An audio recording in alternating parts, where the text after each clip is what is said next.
a site that suggests that the Iraqi per capita share of GDP will increase. The German website Statista. The Iraqi per capita share of the gross domestic product will reach $6,000 annually in the year 2025. The Iraqi per capita share of the gross domestic product will continue to rise between 2025 and 2029 by $971, equivalent to 13.93%.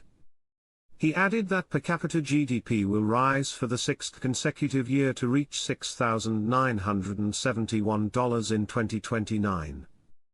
They haven't pumped oil out of Kurdistan yet, and they haven't finished the unification of salaries yet. Those two items along with others will be a key component that to me need an real effective exchange rate.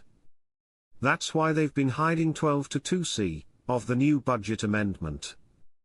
Question: how long should we wait to go to the bank if we are not needing money ASAP?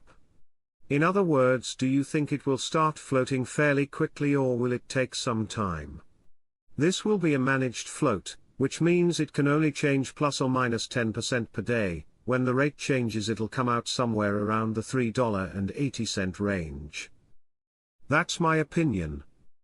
I don't think it's going to go over $4 until going into the 2025 budget period. I think it's going to stay below $4 during our 90-day window to exchange.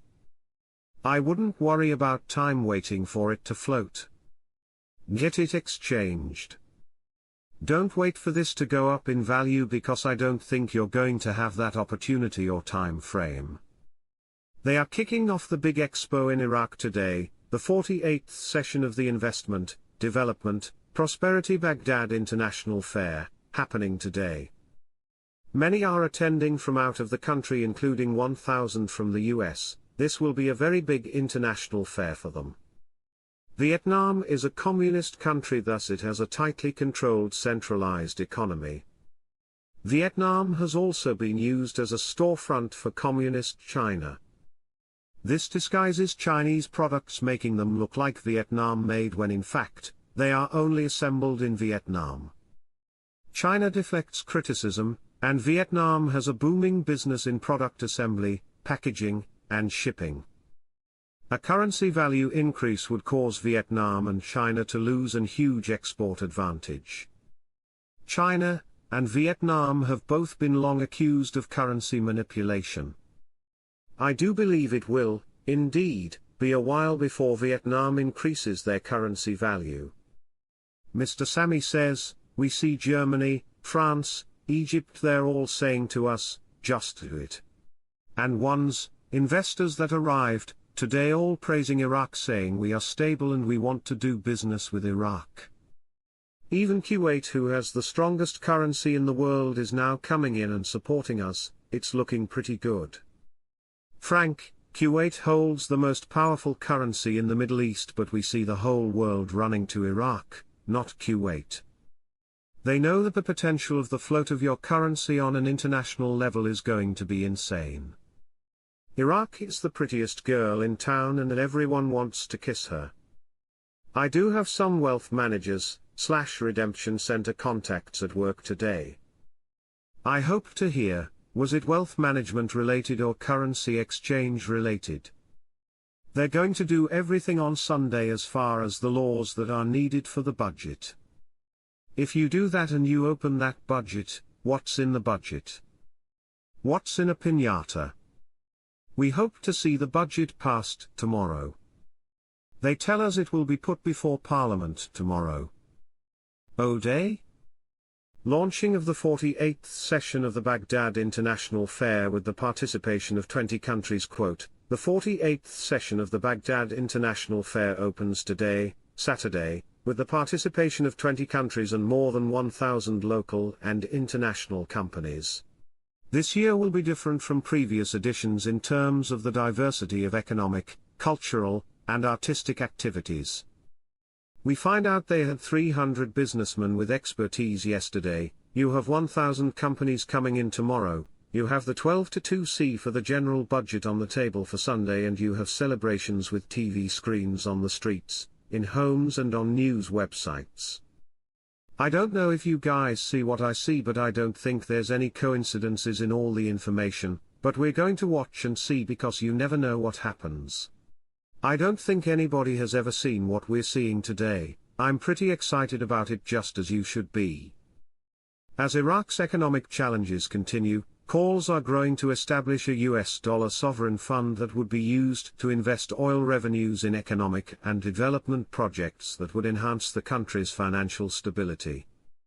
In this context, Mustafa Akram Hantush, a researcher in financial and banking affairs, stressed the necessity of establishing such a fund, indicating its importance in achieving financial stability and enhancing investments.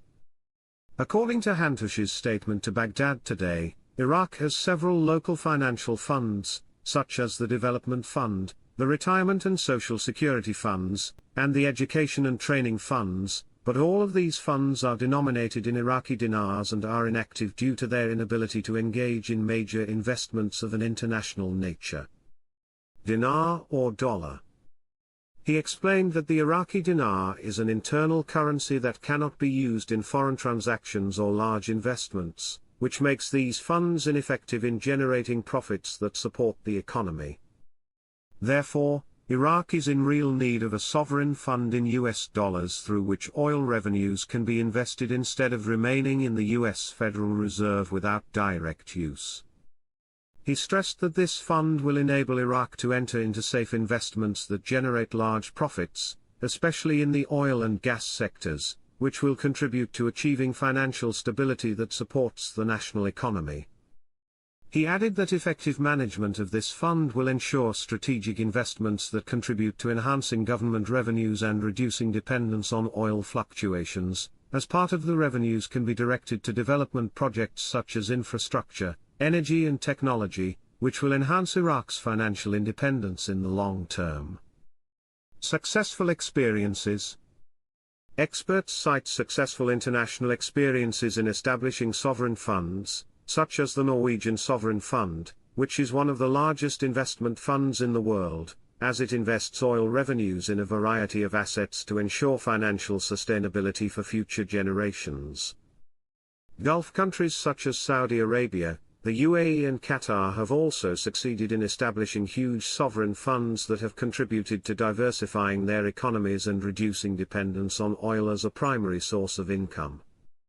However, Iraq faces major challenges that may hinder the establishment of such a fund, including weak political stability and its impact on major economic decisions, in addition to administrative corruption that may hinder the proper management and investment of the funds, and legal and legislative challenges related to establishing and managing the fund according to good governance standards, in addition to fluctuating oil prices and their impact on the flow of financial revenues. Some economists believe that establishing a sovereign fund could help reduce dependence on international aid and external loans, and could help stabilize the Iraqi dinar exchange rate and reduce inflation. In addition, using the fund's money to support infrastructure, housing, health and education projects instead of relying entirely on the general budget would enhance